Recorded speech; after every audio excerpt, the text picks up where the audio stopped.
teman saya yang berasal dari Madura. Nah, mungkin boleh dulu untuk mengenalkan diri kepada penonton podcast ini. Oke, halo penonton podcastnya Rais. Kelompok berapa? Kelompok 2. Oh iya, podcast kelompok 2. Nama aku Anas Pujakusuma, tapi aku biasa dipanggil Jai. Dan aku temennya Rais. Oh, kita ini temenan ya? Iya. Oh iya, teman. Oke. Nah, mungkin boleh tahu nih Jay, kalau boleh tahu lu tuh Madura bagian mana asalnya? Oh, ini lu gua ya, pakainya lu gua. Nggak apa lah ya, buru gue. Ya, gua dari Madura yang paling timur. Jadi di Madura kan ada 4 kabupaten. Apa aja? Ada Bangkalan. Kalau baru masuk terus Sampang, Pamekasan. Nah, gua tuh paling timur, paling jauh, Sumenep. Oh. Berarti lu kalau pulang kampung ke daerah Sumenep ya berarti ya? Betul. Oke.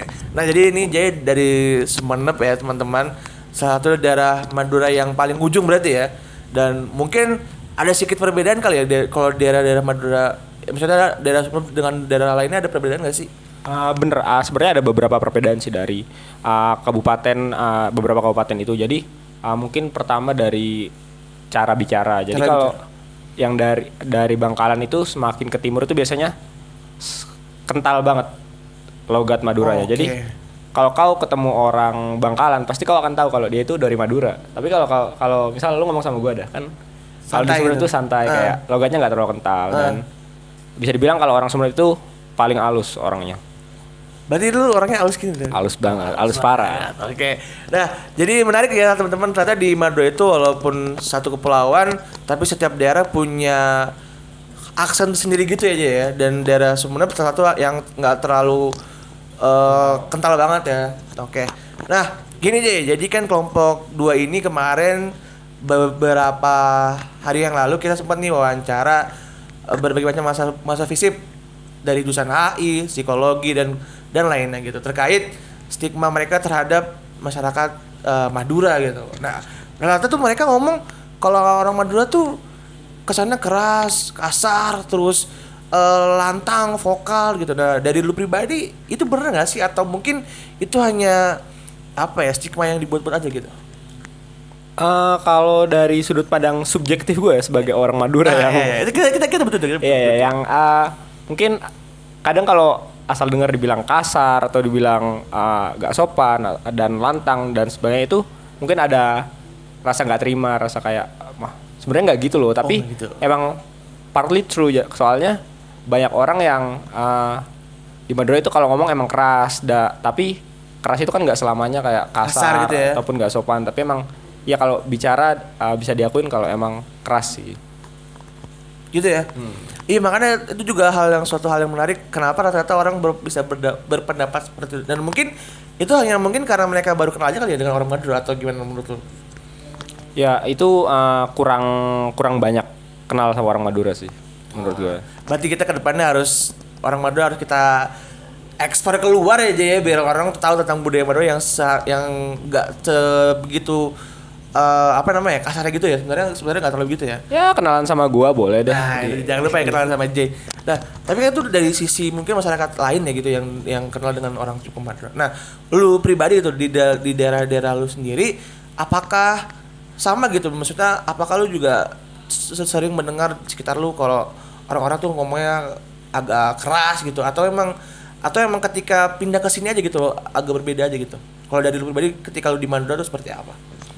Iya bener, kalau di Madura sendiri kalau dalam pergaulan ya misalnya anak muda itu emang keras sih, masuknya jatuhnya keras dan omongannya kasar, tapi ya nggak melampaui batas ataupun berbeda dari anak-anak di daerah lain kayak ya keras tapi kasar tapi itu dalam lingkup pertemanan aja. Kalau bicara dengan orang tua ataupun bicara dengan orang yang dihormati itu bisa lah menempatkan masing-masing kesopanannya. Berarti pada intinya mungkin keras dan kasar itu hanya di sekedar pergaulan aja gitu ya? Betul. Tapi ketika mungkin berdepan dengan yang lebih tua atau mungkin kepala suku gitu tetap ada rasa hormat yang tinggi lah ya? Bener banget. Oke. Nah itu mungkin teman-teman kemarin bertanya kenapa sih teman-teman Madura tuh sering dianggap kasar dan keras, tapi memang mungkin karena budaya seperti itu ya gitu ya? Apa ada faktor lain gitu kalau dari lu pribadi? Budaya masuk sih kayak budaya dan ini kan ngomongin culture of war kan. Iya, itu culture of peace. Ya itu culture of war, culture of peace yang mungkin teman-teman tahu kayak carok gitu-gitu itu kan emang masih ada sampai sekarang meskipun nggak se booming dulu ataupun se dipakai dulu itu ngaruh juga soalnya emang orang Madura ini yang dijunjung tinggi adalah harga diri dan harga diri terutama menyangkut 3 hal. Kalau 3 hal ini dilanggar itu Emosi biasanya gitu ya, iya, emosi. iya emosi. Terutama ya orang-orang yang masih tradisional ya. 3 hal ini itu adalah agama. Oke. Yang ya agama. Yang kedua adalah wanita. Yang ketiga adalah air. Air ini itu yang dimaksudnya adalah esensi dari Madura itu sendiri, di mana itu biasanya budaya ataupun nilai-nilai yang tidak tertulis. Nilai-nilai tertulis, ada nilai-nilai seperti itu yang itu biasanya diputuskan oleh ada namanya Bengasepo. Di Madura itu ada orang-orang yang emang disepuhkan ataupun dihormati seperti itu. Oke, ini jadi pelajaran baru ya guys. Jadi ada 3 hal yang teman-teman nggak boleh singgung ke teman-teman Madura. Yang pertama ada agama, wanita, dan terkait air 6. Dan mungkin menurut aku 3 poin tersebut mungkin sama halnya dengan suku-suku lain lah. Mana ada sih kita yang pengen disinggung soal agamanya kan ya. Dan mana juga kalau misalnya soal wanita kan mungkin semua suku harus menghargai gitu aja ya. Itu menarik banget sih. Jadi nah aku sebenarnya lebih menarik soal tentang ini sih yang ketiga itu, yang air. Karena aku mungkin pemahaman aku adalah terkait ini kan sumber daya gitu yang harus dijaga. Nah ketika mungkin ada yang menguasai secara rakus, apakah itu juga memancing apa ya, sebuah emosi gitu. Bener. Ini bener banget. Soalnya di Madura ini konflik yang ini bahkan aku tahu sendiri yang sering terjadi antar orang Madura ini konfliknya adalah masalah kepemilikan tanah, sengketa tanah. I see. Ini kalau udah permasalahan kayak tanah dicaplok sama tetangga misalnya itu musuhan bisa sampai orangnya mati juga itu nggak datang ke pemakamannya itu bisa iya? gitu. Iya. Wow, berarti segitu pentingnya sebuah kepemilikan sumber daya ya bagi orang Madura ya. Bener. Masalah hak dan kepemilikan itu emang benar-benar dipegang sih kalau sama orang Madura. Oh ya mungkin karena juga itu juga apa ya jadi sumber penghidupan nggak sih atau ada yang lain?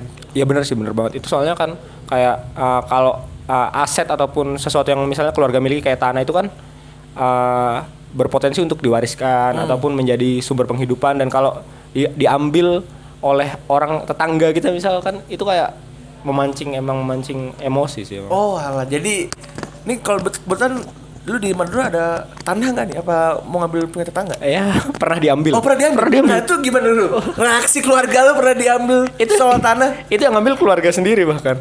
Aneh banget itu.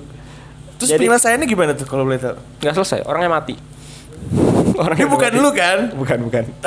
Berarti si teman-teman bisa dilihat ya sebagaimana vital gitu kepemilikan sebuah tanah gitu. Bahkan di keluarga sendiri pun ada konflik internal mengenai kepemilikan tanah ya Jay ya. Berarti sampai sekarang tanah itu nggak bisa digunakan kah atau ya udah sekarang jadi tanah sengketa aja sekarang sampai sekarang? Berhubung orangnya udah nggak ada ya, itu udah kembali menjadi milik keluarga aku sih. Oh ya, mungkin kita nggak perlu tahu ya bagaimana itu bisa jadi kembali ke keluarga EJ ya. Tapi yang mungkin di sini highlight adalah bagaimana vitalnya atau pentingnya kepemilikan tanah yang harus jelas gitu ya. Nah itu biasanya itu diatur oleh pemerintah kah atau mungkin kepala suku kah kalau soal tanah gitu?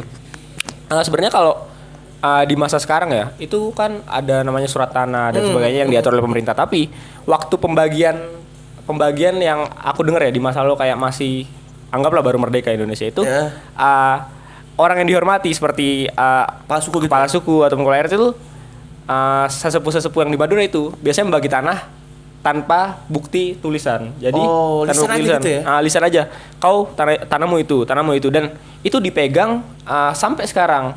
Nah makanya karena nggak ada bukti tertulis itu ada celah-celah yang memungkinkan orang-orang bahkan keluarga sendiri untuk mencaplok tanah-tanah tersebut dan melanggar nilai-nilai yang emang udah dipegang dari dulu seperti itu. Oh berarti jadi pembagiannya memang lewat lisan aja. Dan tapi kalau dari gitu ada nggak sih kayak gerakan atau dari masyarakat Madura untuk kayak memperbaiki gitu secara administratif gitu biar jelas gitu? Iya orang-orang sekarang mulai sadar sepertinya kayak melegalisir ataupun melegalkan tanah mereka atas kepemilikan nama mereka, dan soalnya karena banyak pelanggaran tersebut sih mereka sadar juga kayak nggak bisa kita cuma berpegang pada apa yang kita percaya, karena orang-orang sekarang dibutakan oleh kebutuhan mereka sendiri pasti akan melanggar nilai-nilai tersebut dengan jalur-jalur yang lebih legal dan diakui pemerintah. Oh, berarti bener. Ya, berarti ada titik terang lah saat ini ya.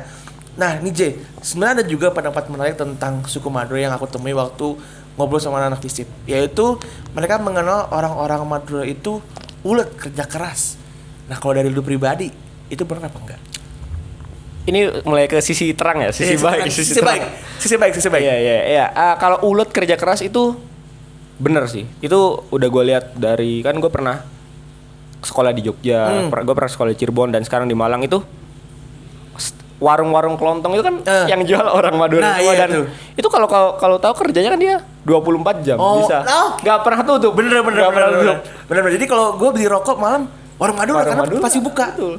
Itu yang jaga pasti paling ganti-gantian suami istri. Iya benar, biasanya keluarga ya jaga. Kan sambil bawa anak sambil apa, itu gue nggak tahu lagi itu menggambarkan apa kalau bukan ulet dan kerja keras sih buat menghidupi keluarganya. Nah, itu berarti mereka kawan-kawan, kalau teman-teman pasti juga menyadari di daerah teman-teman pasti ada orang Madura yang buka warung, dan itu warungnya bersedia apa ya, makanan lah, kebutuhan pokok lah. Dan kalau gue esensinya adalah rokok. Dan itu 24 jam gitu. Jadi kalau tengah malam gak bisa rokok, langsung aja keluar kos ke warung Madura pasti ada aja ya. Ini berarti apakah budaya dari dulu emang seperti itu ya? Apa kalau di Madura sendiri gimana tuh? Ini mungkin ada faktor kayak, aku kan pernah meneliti juga ya, kenapa sih ke orang Madura ini menyebar kemana-mana dan mencari penghidupan di daerah lain. Itu faktor yang aku tahu itu adalah karena emang di Madura ini sumber daya alam itu gak ada, sangat sedikit. Gersang, tanah di sana itu gersang, dan yang bisa diandalkan di sana itu cuma perikanan. Masalah perikanan kan karena pulau kan. Oh iya benar. Orang-orang yang berpenghidupan sebagai nelayan biasanya yang stay di Madura. Jadi karena sumber daya alam nggak melimpah dan sumber daya manusia juga ya gitu-gitu aja, banyak orang-orang Madura ini yang menyebar ke seluruh daerah dan membuka usaha-usaha seperti sate ataupun warung tadi ataupun ya restoran, mungkin bahkan seperti Tretan Muslim ya. Bebek carok ya. Bebek carok. Itu lumayan viral tuh bebek carok gitu. Aku penasaran untuk nyoba sih, cuman kayak di Malang belum ada. Ya berarti itu ya menarik ya, bagaimana lingkungan alam yang mungkin kurang mendukung berarti secara tidak langsung mendorong orang-orang Madura tuh untuk kreatif dan cari cara untuk dapat duit ya, gitu lah intinya. Betul untuk berusaha di daerah di luar daerahnya sendiri. Dan nah berarti teman-teman jangan heran kalau misalnya teman-teman banyak menemukan orang-orang Madura di sekitar teman-teman. Nah itu mereka tuh sebenarnya lagi cari cara untuk mendapatkan penghasilan hidup gitu ya, kalau lebih aja. Bener. Nah, itu luar biasa sih. Itu salah satu pelajaran yang kita harus terapkan gitu loh, untuk kerja keras, terus kreatif dan cari celah untuk mendapatkan penghidupan gitu. Bener. Jangan takut lah untuk merantau, intinya untuk keluar dari zona yang gitu-gitu aja buat mencari kehidupan yang lebih baik. Luar biasa. Nih Jay, tadi kita udah ngomongin positif, mungkin balik lagi nih ke negatif. Karena ini yang pengen kita ubah lewat podcast ini gitu. Oh baik. Nah, ada banyak teman-teman bahwa mereka tuh selalu mengidentifikasikan Madura sebagai konfliktual. Nah itu mungkin bahasan agak berat nih ya, yang apa ya. Cuman itu yang pengen gue tanya ke lu juga sih. Nah dari pendapat pribadi lu atau mungkin pengetahuan lu soal Madura, kenapa sih bisa seperti itu? Karena yang gue baca juga kayak konflik horizontal pasti kurang lebih menyebutkan Madura gitu kan. Nah dari lu pribadi apakah emang sepertinya realitanya nggak seperti itu atau gimana tuh menurut lu? Konfliktual ya? Konfliktual kalau dari kehidupan yang gue jalanin di sana selama masa SMA gue ya, konfliktual. Iya konfliktual. Jadi kalau anak-anak di sana, anak-anak SMA itu kayak benar-benar berpegang pada identitas, misal kelas ataupun seperti itu, ataupun sekolah. Jadi ya kalau mungkin secara luas kan, kalau orang Madura itu identitas Madura itu sangat kuat biasanya. Apalagi yang emang udah dari kecil dan sampai besar di Madura, dan setelah mereka mungkin kuliah ataupun kerja keluar barulah terlihat bahwa pergesekan antara identitas yang berbeda itu bisa menimbulkan konflik sih kayak gitu. Dimulai dari sekolah sih kalau yang gue tahu. Berarti kurang lebih karena mungkin pride terhadap sukunya itu sangat tinggi, ketika bergesekan maka jadi mudah untuk muncul hal konfliktual gitu ya? Bener ada perbedaan misal kalau misal nih gue di Malang gitu, di Malang. Misal gue orang Madura nih, terus gue ngomong keras nih, keras. Nah, itu kan yang dilihat karena gue dari Madura, Madura ya kan, Iya. kan yang dibilang wah gara-gara dari Madura nih. Nah, kalau orangnya yang mungkin sensitif, ya itu kan pasti akan mempermasalahkan, wah Madura disebut-sebut nih, nggak terima nih gue. Dan ya itu akan jadi konflik tersendiri kan seperti itu. Kalau gue kan santai ya. Kalau yang orang yang emang pride banget nih sama Madura ya dan pasti nggak terima kan kalau dikatain kayak gitu dan pasti ya ujung-ujungnya ya bertengkar seperti itu. Kalau Sebenarnya sama sih, semua suku juga mungkin terhadap harga diri sukunya juga nggak mau diganggu gugat kan, dan itu ya mungkin Madura sangat terkena exposure-nya aja kali aja ya, mungkin dengan latar belakang historis yang panjang gitu ya, dengan konflik yang pernah ada gitu di wilayah Kalimantan kalau nggak salah ya. bener. Nah itu, ini gue sebenarnya kepo nih, gimana pendapat lu? Pendapat lu aja pribadi. Pendapat gua soal konflik yang Kalimantan tuh sampit ya kalau nggak salah ya. Itu sebenarnya itu masalah tanah sih kalau lu mau tahu. Oh, masalah tanah ya? Oh, itu masalah tanah. Gue pernah, ini ceritanya gue diceritain sama orang. Ini ceritanya gue lagi di bis nih, mau keluar kota. Gue duduk sama bapak yang emang waktu itu kerjanya emang di sana. Kerjanya di Kalimantan di Sampit dan dia saksi langsung bahwa konflik itu iya. Wah, ini data primer nih Ini data primer. Nah, itu sebenarnya konfliknya kayak gini. Orang Sampit tuh sukunya Bugis ya. Aduh. Ya pokoknya itu ya orang Sampit itu di sana. Mereka itu hidupnya nomaden. Mereka berkeliling. Jadi mereka membangun pemukiman di satu tempat. Mereka kan berpindah nih dari ada misal 5 titik. Mereka kan pindah dari 1, 2, 3, 4, 5 dan akan berputar seperti itu. Dan pada masa itu ada orang-orang Madura yang pada saat itu tanah ini kan kosong nih. Tanah pemerintah nih. Ditinggalilah di situ, dibangunlah rumah, dibangunlah pemukiman seperti itu dan saat orang Sampit ini balik ke sana, itulah konflik terjadi dan saat awalnya nggak langsung bacok-bacok gitu. Nggak langsung bacok. Pertama-tama itu diusahakan secara damai lewat jalur pemerintah, lewat hukum. Tapi setelah setelah diputuskan oleh anggaplah hakim di sana, pemerintah di sana, orang Sampit ini merasa tidak adil karena merasa tidak mereka merasa dicurangi lah. Soalnya yang diuntungkan itu akhirnya orang Madura tanah ini akhirnya gitu ya? Orang pendatang ini karena mungkin mereka udah siap dalam suratnya dan sebagainya karena kan yang orang suku ini kan asal berputar aja tanpa legalitas yang jelas kan seperti itu dan disitulah konflik itu terjadi. Jadi ya kalau mau dilihat dari sudut pandang yang berbeda ya itu emang udah nggak bisa dihindari lagi sih kan udah masalah tradisi yang berbeda dan hukum yang udah nggak mempertimbangkan tradisi tersebut sih. Iya benar, jadi tradisi beda, sukunya juga beda dan mungkin penyelesaiannya terlalu universal kali ya. Jadi akhirnya menimbulkan konflik gitu dan kalau gue baca itu lumayan menyeramkan gitu terhadap itu. Cuman gue baru tahu kalau itu soal tanah juga ya ada ya. Itu memang berarti pride juga sih soal pemilikan tanah gitu dan mungkin kedepannya ya kita berharap tidak lagi ya konflik seperti itu ya. Itu ya semoga. Mungkin penyelesaiannya bisa lewat hukum yuridis Indonesia yang ada di undang-undang terus juga di mungkin sama pemangku adat gitu biar adil gitu kan istilahnya kan ya. Nah, mari nih kalau gue mau tanya nih, ketika mungkin lu melihat konflik-konflik di daerah Madura gitu. Nah, dari Madura itu ada nggak sih penyelesaian secara apa ya yang rutin atau adat dilakukan itu dari suku Madura itu? Oke. Yang gue lihat itu selain penyelesaian hukum, polisi dan sebagainya, itu ada penyelesaian tradisional yang emang dimiliki Madura ini. Ada namanya musyawarah Bengasepo. Musyawarah Bengasepo. Bengasepo yang tadi udah aku jelasin kan, yang kayak tetua adat yang orang yang disepuhkan ini akan menjadi mediator dari suatu konflik. Jadi orang Madura kalau konflik nggak langsung bacok-bacokan gitu nggak. Tapi kata-kata dulu bagaimana? Iya. Oke. Dalam proses mediasi ini, misal 3 hal tadi yang udah aku jelasin itu dilanggar, itu akan dicarilah bukti-bukti konkret. Ada nggak sih sebenarnya bukti-bukti konkret yang emang hal ini terjadi? Misal wanita, misal ada perselingkuhan itu syaratnya apa sih kalau emang ini benar selingkuh nih orang? Selain misal si suaminya lihat, itu harus ada minimal 3 saksi seperti itu. Minimal 3 saksi dan saksi yang disumpah.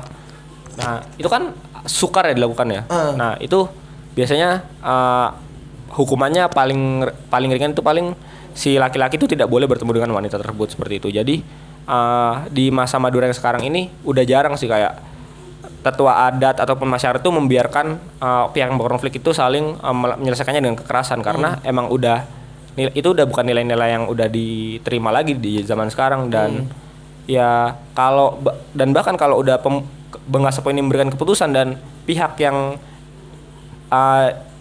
terluka ini masih ingin melakukan kekerasan itu yang akan melindungi pihak yang bersalah itu adalah masyarakat dan Benggasepo itu sendiri. Jadi diusahakan itu sudah carok itu udah nggak dipakai lagi gitu loh. Oke. Berarti tadi apa musyawarah apa? Benggasepo.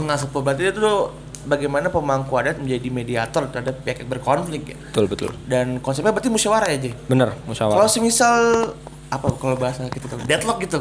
Deadlock, kebuntuan ya. Nah, kebuntuan. Kebuntuan ya baik lagi. Benggasepo ini adalah orang yang dihormati banget, Jadi kalau harus Pak Tanam ditamu ini orang Lord. Lord. Paham. Dia ini keputusan dia ini udah paling bijak dan orang Madura ini yang konservatif, yang tradisional. Ini mereka bahkan lebih takut pada keputusan Benggasepo daripada keputusan hukum. Oke, paham. Berarti segitu tinggi ya berarti ya? Benar. Ya? Iya benar. Dan ya kalau memutuskan untuk perkara ini harus berhenti ya berhenti. Dan kalau dia masih maksa ya masyarakatlah musuhnya dia. Karena masyarakat ini sangat menghormati Benggasepo itu sendiri. Oke. Berarti intinya musyawarah tadi adalah salah satu jalan utama gitu aja ya untuk menyelesaikan konflik. Kalau misalnya di sisi lain mungkin ada nggak sih kayak persyaratan konflik yang harus ke dalam Benggasepo itu atau mungkin semua konflik harus pakai musyawarah itu? Konflik yang lewat musyawarah itu biasanya yang menyangkut 3 hal tadi yang masalah air, masalah wanita. Wanita ini nggak harus istri ya, bisa anak, bisa putri, bisa ibu. Dan agama. Kalau kau tahu ya orang Madura itu bahkan orang-orang yang nggak sholat itu ya kalau melindungi agama itu mereka paling depan. Mereka masalah kalau ustadznya dihina atau dilukai, disakiti itu paling depan. Padahal itu aku dengar aku pernah wawancara orang Madura juga dan narasumber itu bilang bahkan orang-orang yang kerjanya mabuk, kerjanya maksiat, jadi kalau udah tokoh agama yang dilukai itu mereka maju paling depan. Berarti tinggi banget Prat ya. Itu sebenarnya juga jadi inilah ya pelajaran buat kita juga kalau misalnya terkait agama ya jangan dimain-mainin lah ya. Bener sih. Jadi ya itulah guys, jadi salah satu penyelesaian terhadap apa ya yang terjadi di Madura dan semoga dengan lu datang sini Jay kita bisa mengubah nih persepsi anak-anak FISIP terutama terkait Madura ya kan. Jadi lu jangan lagi Madura itu keras, kasar. Enggak coy. Mereka jualan warung 24 jam. Coba kebutuhan lu terpenuhi oleh mereka gitu. Terus juga penyelesaian secara musyawarah itu udah paling adil kan? Paling adil. Melibatkan dua pihak dan juga dikepalai oleh orang yang memang disepukan ya bahasanya ya. Disepukan, dihormati. Dihormati. Nah itu sangat-sangat baik sekali guys. Nah mungkin ini Jay karena kita udah menuju akhir nih. Lu ada nggak nih closing statement gitu untuk teman-teman yang nonton podcast ini gitu? Buset, lu suruh gua siapin dulu kayak kalau ada beginian closing statement. Mendadak lebih enak bos. Ya, mendadak ya. Dari spontan. Iya, kalau mungkin buat orang Madura dulu deh. Sebenarnya masalah kita nih orang Madura sekarang nih bukan kasar, bukan apa. Kok jangan nyolong besi lah. Iya. Kok jangan nyolong besi? Malu aku. Itu masih ada. Itu di TikTok banyak kali itu, tapi emang masih ada. Itu budaya Indonesia itu masih ada sekarang ya? itu ya Allah, itu malu banget gue kalau yang itu. Tolonglah orang Madura jangan hentikan, stop. Jangan stop. Yang halal lebih enak halal. Dan itu kan untuk orang Madura. Kalau orang pada umumnya gitu. Ya orang pada umumnya ya. Teman-teman lu, gua, ya, dan lain. Ya mungkin sebelum menilai, mungkin kita harus lebih saling kenal dulu deh, gitu deh. Ya, jadi jangan lupa kalau kalian mau mengenal Madura berarti kalian bisa kenal lewat J ya guys. Lewat gua, ada teman gua juga.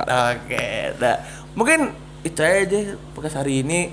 Terima kasih banyak untuk kehadirannya. Thank you. Ditunggu, juga Is. Kita bakal tayang secara eksklusif di YouTube ya. Siap. Nanti kita share tentang link. Oke guys, itu ya. Thank you. Bye bye. Thank you guys.